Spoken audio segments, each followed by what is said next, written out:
Hi, lollies, welcome back to my channel. If you're new here, my name is Belinda's channel. Thank you for all the love and support.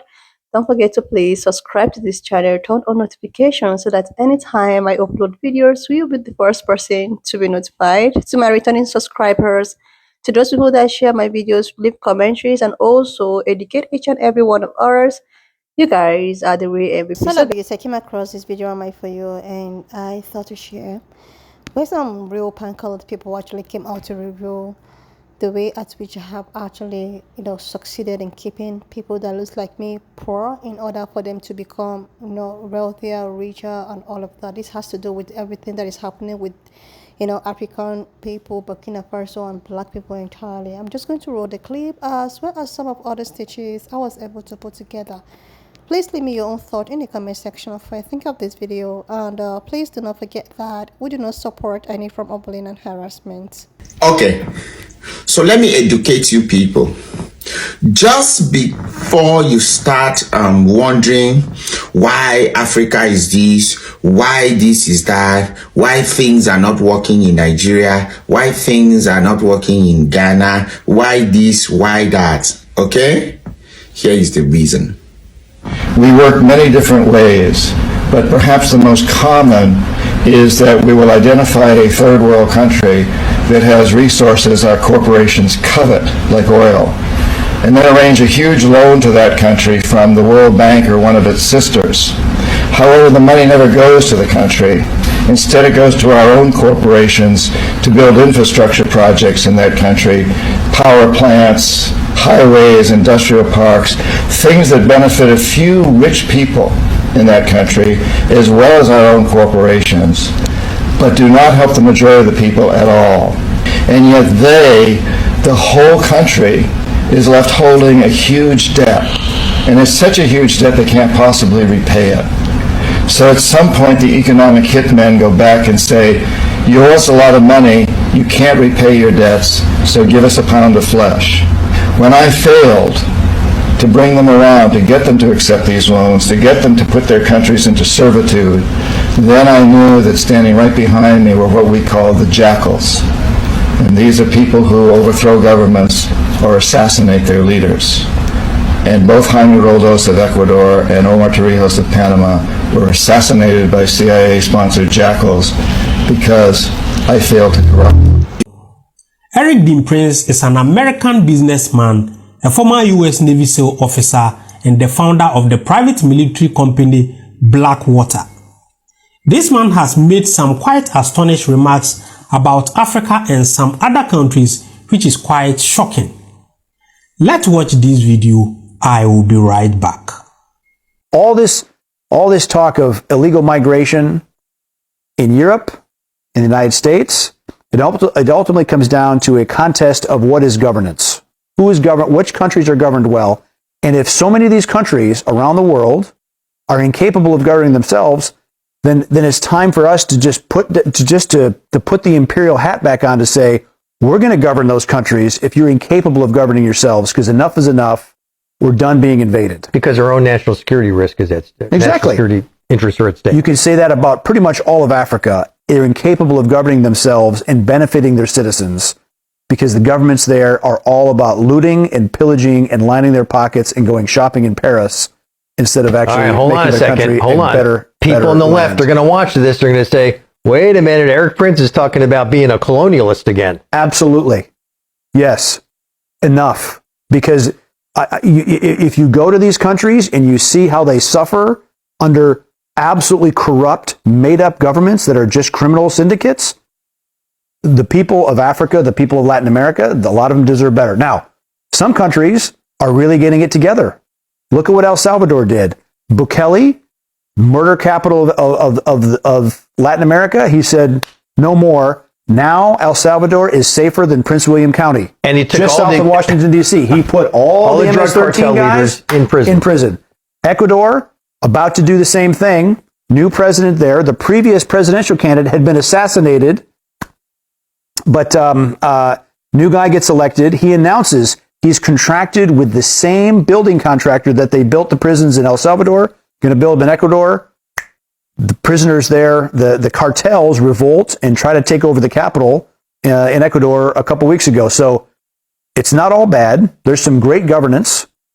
Argentina. I like at Argentina. God bless Milei. I mean, yes. So, but the countries that cannot fix themselves, particularly in Africa, the worst, it's time to think about other governance options because they are clearly not capable of self-governance. Or bringing the professionalism they need to capitalize on their own natural resources. And the most of all, stop lending, stop the aid programs, which really only benefit the elites in those countries to the detriment of the little guys. Or it's benefiting China, right, who's taking over building infrastructure. Sure, because China doesn't care about the governance. They do black bag diplomacy, paying cash to the right people to get what they need signed, and they're on their way.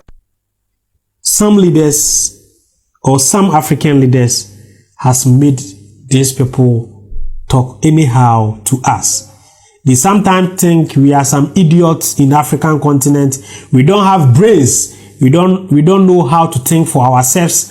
We don't have the capability of ruling our own government because of how some leaders, some greedy leaders, has presented Africa to these people.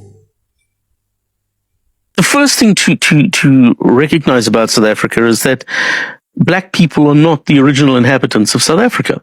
In fact, they're realizing that now. When they claimed that they owned all the land, the original inhabitants, of whom there are not many left, said, excuse me, no, we were the original inhabitants. You guys were migrants here as well, which they were.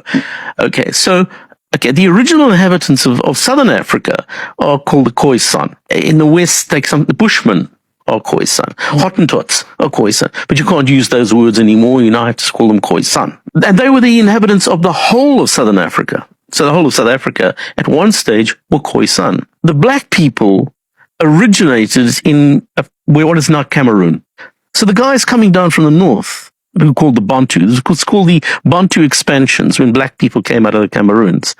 They'd been occupying South Africa and moving systematically south. Not only is this false, but it's also an attempt by racists to pit the Khoisan people against the Bantu people. It's divide and rule at play. They hope that a fight between Khoisan and Bantu people can distract the masses from the country's racial inequality. As renowned African author Chinua Achebe said, when two brothers fight, a stranger reaps the harvest. Someone is clearly trying to harvest South Africa. However, the plan will not work because South Africans know better. African people come in many shades and hues. Bantu and Khoisan are all Africans. Secondly, claiming that Bantu people migrated into South Africa from Central Africa at almost the same time as European settlers is a ploy to delegitimize black people's claim to the country's land. It seeks to create a notion that white settlers and black people have an equal claim to South Africa's land. However, deep down, white people know very well who is native to Africa and who is not. I mean, throughout the apartheid period, black people were classified as natives and white people as Europeans. But as soon as apartheid and its related perks ended, a debate about who is indigenous to South Africa comes up. Someone is clearly trying to muddy the waters, and it's not hard to see who it is and why they're doing it. Corruption and bribery go on with regard to the Belt and Road. Ibrahim Traore in Burkina Faso. Honestly, the nerve of American officials to be talking about alleged financial corruption going on in other people's countries, like they might just have to intervene. Especially when your own leader's been in office like 2.5 months and he's already perpetrated a generic crypto rug pull scam on his own supporters, followed by one of the most blatant cases of market manipulation in history, which he then bragged about on camera. He made $2.5 billion today, and he made $900 million. Now they're talking about Ibrahim Traore of Burkina Faso, and well, this is what the accusations are. Receiving gratuities on the side to the benefit of the ruling elite and not to the populace. So they're saying he's a corrupt strongman leader who's running the country in a way that benefit the financial elite and not the general population. Oh, hang on a second. So they're saying he's a corrupt strongman leader who's running the country in a way that benefit the financial elite and not the general population. Is there any good evidence of this? Honestly, not much I could find, although there does seem to be quite a lot of evidence to the contrary, in that he's refused his presidential salary and still gets paid the same that he did when he was a soldier, and also has disclosed his net worth, which purportedly comes in at a whopping $128,000. Now, could these numbers be a doctored facade? I guess. I don't know. I don't have an intelligence agency at my disposal, but even if they were, why is it the business of the American government? Where did you get your high horse from? Now, could there be some other reasons why powerful Western interests might want to get rid of Ibrahim Traore? I don't know. It might have something to do with the fact that he's calling for a united African economy with an African currency that could severely weaken the dollar that gains a lot of its value from other countries using it for trade. It might have something to do with the fact that he's rather aggressively expelling the influence of Western economies that have had a colonial stranglehold on Africa for centuries now, and well, we all know how well that's been working for them. Even calling out the French president for France's rather impressively large gold reserves, which are the fourth largest in the world, and quite a lot of which came from Burkina Faso. So if we're going to talk about African wealth being exploited on behalf of financial elites and not the general population of the African countries, maybe you should have a look in some French vaults. Maybe just look around you, because frankly, if you're in the Western world, African wealth is just about everywhere you look. America is so out of touch with reality, they think that the same playbook that they've been able to use on other African leaders is going to work with Burkina Faso. This man bulked up his security before he tried anything. He first got the Sahara Alliance with Mali and Niger, and now other African countries are trying to join them. Pulled out of every Western-sponsored African union. Made deals with Russia, China, and now has North Korea coming out and saying, we got his back if anything happens. You're not dealing with the Africa that you were able to manipulate. The Africa of our grandparents and our parents, where you manipulated and destroyed everything and convinced us that our countries were shitholes when you steal resources from our shithole countries. I am so proud of Burkina Faso and everything that country has been able to do, and all of the Sahel Alliance countries. Now we just need other African leaders to wake the F up and understand that Africa has the resources to dominate the globe, and it is time that we stop being considered a shithole continent altogether, because these countries have decided that they would rather keep us impoverished than working with African countries. Yeah. Africa is on a rise, led by Mali, Burkina Faso, and Niger. However, the FBI and the CIA are funding and creating black anti-African groups in order to discourage us from being in alliance and solidarity with Africa. So that's why I want to say, don't let them trick you out of your African DNA and ancestry. Like, seriously, lovelies, I really thank God for the social platforms. I thank God for social media. I thank God for revolution. I thank God for truth. I thank God for everything that is happening right now. You know, with Burkina Faso, its presidency, actually opening all of the hidden secret and the way at which these people have subjected Africa in order for them to keep on reaping and benefiting. Like, it's as if the case with the, Ibrahim Traore of the Burkina Faso has actually created more rooms to review all of the atrocity that's been done, by these people, using the African leaders that they were able to corrupt. It is actually said that African people or African leaders are very corrupt, and that is not even something that you need to argue about. African leaders, some of these African leaders, they are very corrupt. But the corruption does not necessarily mean that they are the ones that are the the real people behind the corruption. The West has a hand. They have a hand in the corruption going on in Africa. They have a hand. If you don't accept them to get you corrupted, they might go as far as doing, something to you. And this is what is happening with Ibrahim Traore. These guys are so good with manipulation, corruption, and if you don't accept with the way at which they want to run things to keep you in poverty and to keep your own people in poverty, they have a very big problem with you.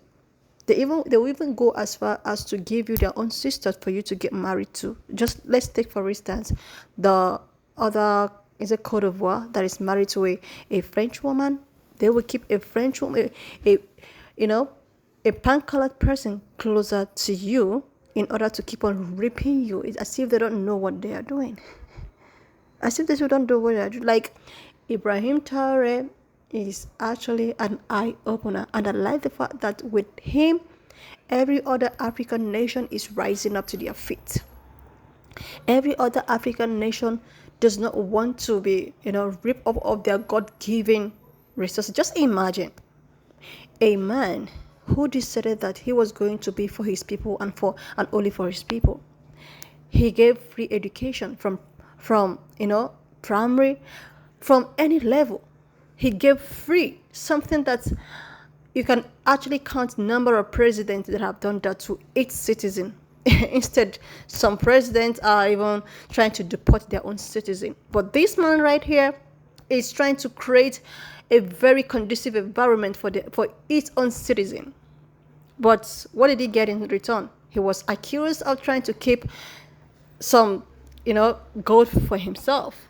He was accused of doing that. He was accused that he was hiding some whatsoever to protect himself. Why is he even going to go to the extent of protecting himself? Who is he protecting himself from? Who is after him? It is all in revolution right now. I just try as much as I can to make more research on this to see what is really going on. Why is it that Africa is in abject poverty? Even if right now Africa is waking up, they're not more in that poverty that people really think. Africa is developed, like they are developing every day. So it happens that the West also have a hand in this. They have a hand to corrupt leaders. They have a hand to keep on raping these people. You would tell these people to go back to their country, and these people are in their country trying to get a good leader to govern them. Then you are still upset to the fact that these guys are living okay in their country. Like, what is it that the West want from these people? Like, seriously. Like, I like what is really going on, because this generation, they are so eager to succeed. They are so eager to know what is going on. They're so eager to I don't want to. And it's just so a good thing. It's a good thing to say that, the new generation, the young people are standing. Just imagine, Ibrahim is not even up to 40 years old. He's not even up to 40 years old, and with all of his doings, that means most of these old presidents and politicians just need to really go and sit at the back of the seat, because they don't know what is good. They want to continue keeping people under a captivity. A man who is not up to 40 years can liberate his own. I think it is high time African nation to actually impeach all of these elderly politicians and allow these young people to take over, because I think they really know what the masses want. And these older generations, they are still living in the olden days. They're still living thinking that people are not waking up to reality. Anyway, lovely, so now just leave me your own thoughts in the comment section of what you think of this video. And please do not forget that we do not support any form of bullying and harassment. We are just here for educational and informative purposes. So lovely, if you've not subscribed to this channel, please do your girl a huge favor to click on the subscription button, like, and I will see you lovely when I upload. Thought in the comment section of what you think of this video. And please do not forget that we do not support any form of bullying and harassment. We are just here for educational and informative purposes. So if you've not subscribed to this channel, do your girl a huge favor to click on the subscription button, like, and I will see you lovely when I upload the next one.